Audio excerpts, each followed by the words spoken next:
At the local harbor, Tyler and his date Margot wait for the boat that will take them to a private island where they will dine at Hawthorne, an extremely exclusive restaurant operated by the best chef in the country.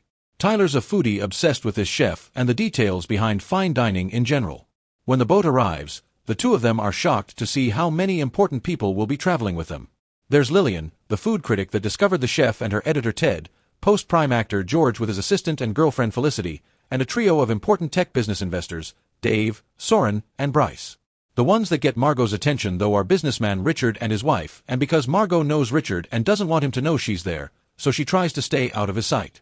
During the trip, they're already served the first fancy dish, and Tyler gushes over it while he takes a picture, but Margot isn't impressed. When they finally arrive at the island, the maitre d' also calls Margot a different name, so Tyler has to explain there was a change of plans and he came with a different date, making the whole situation pretty awkward. Before dining, Teresa tour for the guests, and Elsa shows the guests all the facilities while explaining the employees do all the hunting and farming, that's why everyone lives here. The chef also lives on the island, but his house is off limits. Afterward they finally enter the restaurant, where they discover the kitchen is an open area that allows them to watch the cooks work. There's also an old lady named Linda on one of the tables who looks like doesn't belong at all. When Richard finally notices Margot's presence, he asks his wife to exchange seats with him so he can have a better view. Elsa informs everyone that they can watch the cooks work but pictures aren't allowed. Tyler immediately comes closer to point out all the techniques they're using and asks tons of questions, so the cooks have to ask him to stop distracting them. At that moment, Chef Slowik arrives and Elsa tells him something that makes him stare at Margot. The first dish is the complimentary appetizer. Lillian takes her time with the food, smelling and tasting everything carefully, but Felicity is busy trying to break up with George. Margot likes the dish but isn't super into it, so Tyler has to arrogantly explain why this is so important. Moments later, it's time for the first course. Slowik comes forward and claps his hand to make all his cooks turn around at the same time like obedient little soldiers. Then he offers a speech about his work and reminds everyone that they shouldn't just eat, they should savor and relish. Tyler tries to make a comment on that and only gets scolded by Slowik for interrupting. Tyler still takes pictures even if it's forbidden. For the second course, Slowik claps again and explains that bread's the food of the common man, but since his guests aren't common, thus they aren't getting any bread. The next dish is a breadless bread plate, only small drops of the savory accompaniments are on the plate. Tyler absolutely loves it, but Margot finds it insulting. Lillian thinks the emulsion does look slightly split, and as an ironic response, they send a whole bowl of it to her table. The Tech brothers think the joke is running too far and ask for bread, but they're denied even when they point out they work for Doug Varick, the actual owner of the island. To shut them up, Elsa creepily tells them that they will eat less than they desire and more than they deserve. Margot refuses to eat her dish and Tyler tries to take it for himself only to accidentally break her in the process. Slowik immediately comes to the table and Tyler tries to apologize, but the chef is more interested in knowing why Margot isn't eating. Margot points out there is no food, and Slowik replies that he carefully designed the size of the portion so if she doesn't eat, she won't fill up. Margot still refuses to touch the dish, causing Slowik to leave rather offended and surprise everyone by gently checking on Linda. Margot can't help turning to look at Richard and unnotices this, causing her to point out that Margot looks like their dead daughter. Richard pretends he doesn't know Margot and asks his wife to change the subject. With another clap, Slowik announces the third course called Memory, which prompts him to share a memory about his family's old taco nights. He reveals Linda's his mother, and that she's been drunk since he was a kid. His father was a drunk first, and one night, Linda called him out for it, so the man tried to kill her with the phone cord. To save his mother, little Slowik grabbed a pair of scissors and stabbed his father in the thigh, but now he regrets not having killed him. To remember that special taco night, the dish is a smoked chicken thigh served with a pair of scissors and it on top of a phone cord. The tortillas were made fresh, but to add a touch of innovation, they've been engraved with a laser machine. Everyone is disturbed by the story, but things get even more awkward when they discover the memories on the tortillas. Lillian finds pictures of restaurants that closed because of her bad reviews, and is shocked to see photographs of her husband's private life. One in particular shows Richard going out with a strange woman, but Richard swears it's just a prank. George finds pictures of his role as Dr. Sunshine, a movie that did awful when it came out. The Tech brothers are disturbed to find their company's tax records that prove they've created invoices with fake charges. Elsa refuses to explain how they acquired that information, and when the men threaten with closing up this place, Elsa cryptically says it won't be necessary. Tyler sees himself taking pictures of the food and thinks Slowik hates him. Margot finds the images insulting and wants to send the dish back, but Tyler snaps at her and calls her a child for not behaving correctly. Hurt, Margot decides to go to the bathroom, and Elsa rushes to stop her from entering a forbidden silver door. When she makes it to the bathroom, Margot gets close to the window to have a smoke and notices an employee running with a pair of angel wings in his arms. At that moment, Slowik comes to ask Margot why she refused to eat again since he's feeling wounded by her attitude, but Margot just says she isn't that hungry.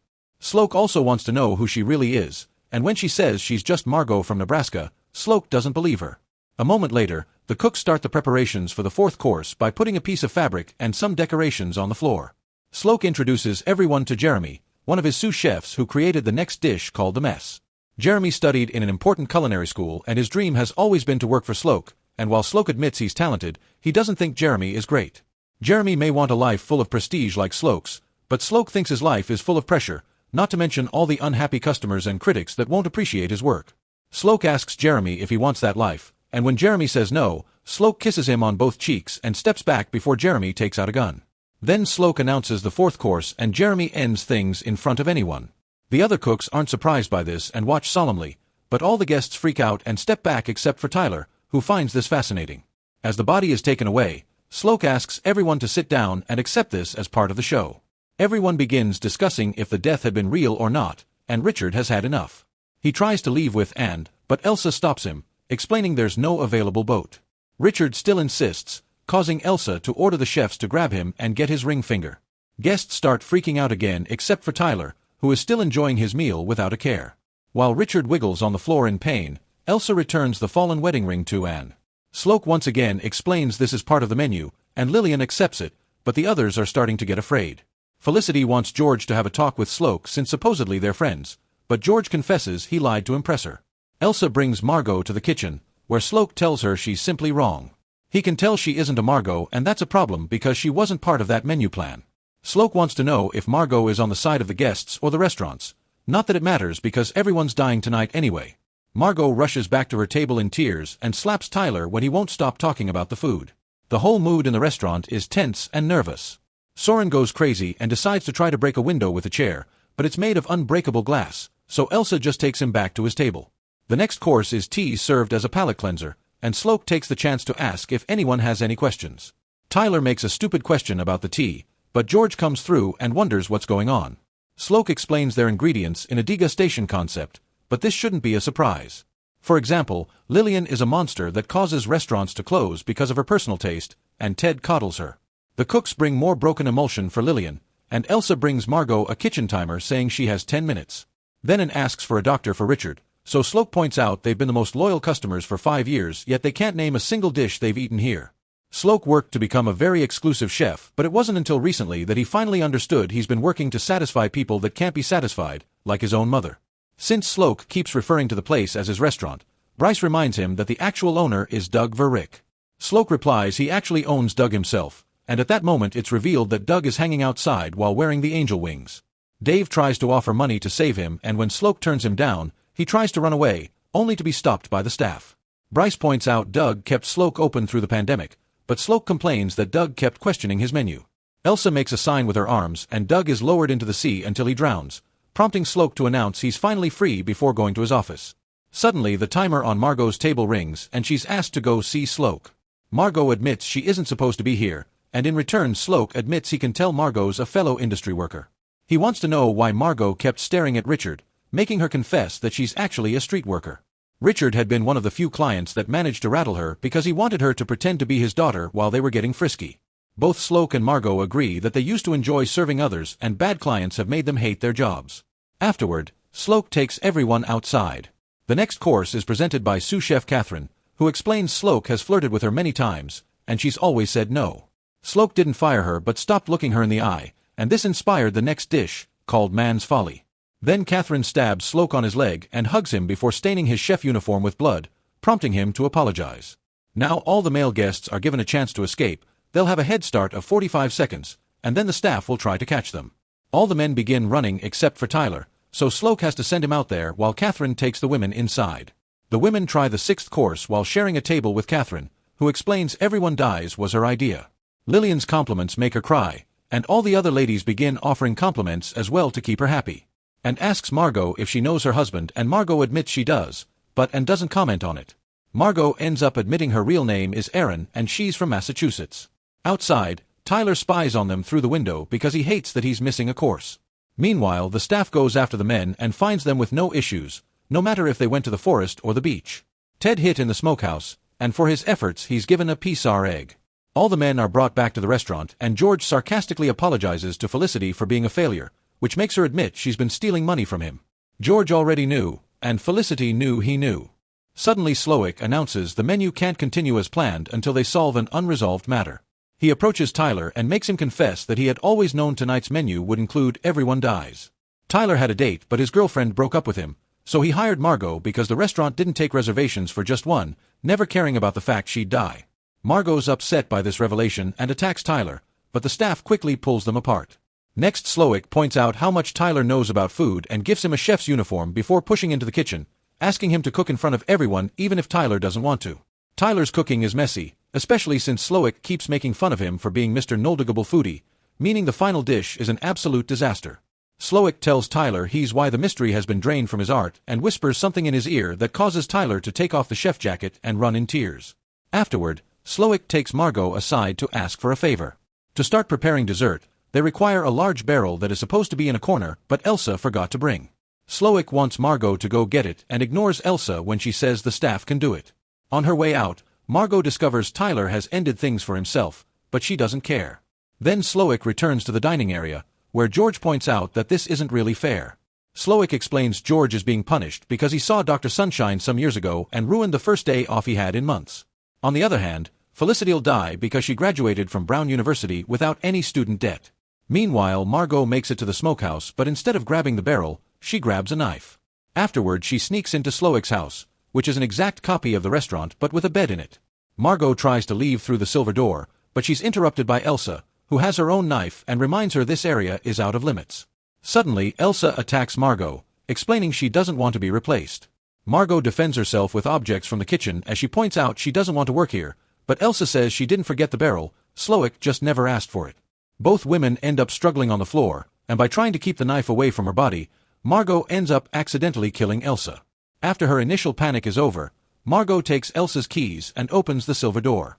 There she finds a simple room with Slowik's memories from when he was younger and happier with a family and a job making hamburgers. There's also a radio in the room, and Margot tries to use it to call for help. Back in the restaurant, Bryce is presented with a cake because his friends had told the restaurant that it was his birthday. Margot suddenly interrupts by entering with a barrel through the main door, and Slowik tells her he used to be a monster, but everything he does today is pure. His chef hands are so strong that he can touch fire without feeling pain, because he can no longer be hurt. At that moment, a boat approaches the island, and Slowik realizes Margot used the radio. The staff immediately cleans all traces of blood from everyone, and Slowik makes a threat: if the guests ask for help, then an innocent man will die. Coast Guard Dale enters the restaurant and asks what the problem is, but nobody dares to speak. Then Dale notices George and asks for an autograph because he's a big fan of Dr. Sunshine, so George pretends to give him one. When Dale is about to leave, he discovers the piece of paper actually says "Help us" and takes out a gun, ready to defend the guests that now are brave enough to speak. Dale keeps the gun on Slowik for a few seconds, only to suddenly turn around and point it at the candle on Margot's table, revealing it's just a lighter shape like a gun. Dale isn't a Coast Guard, he's another member of Slowik's staff, and now he can return to the kitchen. Slowik's very disappointed in Margot for having betrayed him and declares her to be as bad as the other guests. Margot remembers what she saw in the house and decides to take a risk. She suddenly claps to get Slowik's attention, announcing that she doesn't like his food and that she would like to send it back. Slowik falls for Margot's manipulative tactics as she points out all the dishes were an intellectual exercise rather than something to enjoy. She's still hungry, so she wants to eat a proper cheeseburger, not some fancy deconstructed poop. For the first time in the day, Slowik smiles and accepts to prepare a traditional cheeseburger with fries for $9.95. All the cooks watch with fascination how happy Slowik looks preparing a traditional cheeseburger, which he presents to Margot with pride. Margot gives it a bite and approves of the taste, but she also thinks it's too much for her to finish and asks for the rest to go. Slowik's still in a trance, so she does as he says, and once Margot has her bag, she leaves a $10 bill and leaves the restaurant. On her way out, Margot hesitates because the others are still in danger, and tells her to go with a gesture. While Margot makes it to the harbor and escapes on the boat Dale left behind, Slowik reminds everyone his time to pay. The cost is $1,250 per head under a no-tip system, and everyone gets a bag of goodies that includes one of Doug's fingers. Everyone hands their credit cards, and a moment later, Slowik announces it's time for dessert. The cooks begin decorating the floor as if it was a plate, Then they put chocolate hats and marshmallow vests on the guests. Slowik reminds everyone they represent the ruin of his life and now they shall be part of it, so the dessert will be the most offensive assault on the palate, the S-more. This is usually prepared over a fire, thus Slowik grabs a lump of coal from the oven with his bare hands and announces a cleansing as he throws it on the decorations the cooks left, causing a fire that takes over the restaurant and all the people in it. Meanwhile, Margot stops the boat to finish her cheeseburger while watching the restaurant burn, using the copy of the menu that came with the gift bag to wipe her mouth. Make sure to subscribe and turn on notifications so you can watch more videos like this. Thanks for watching.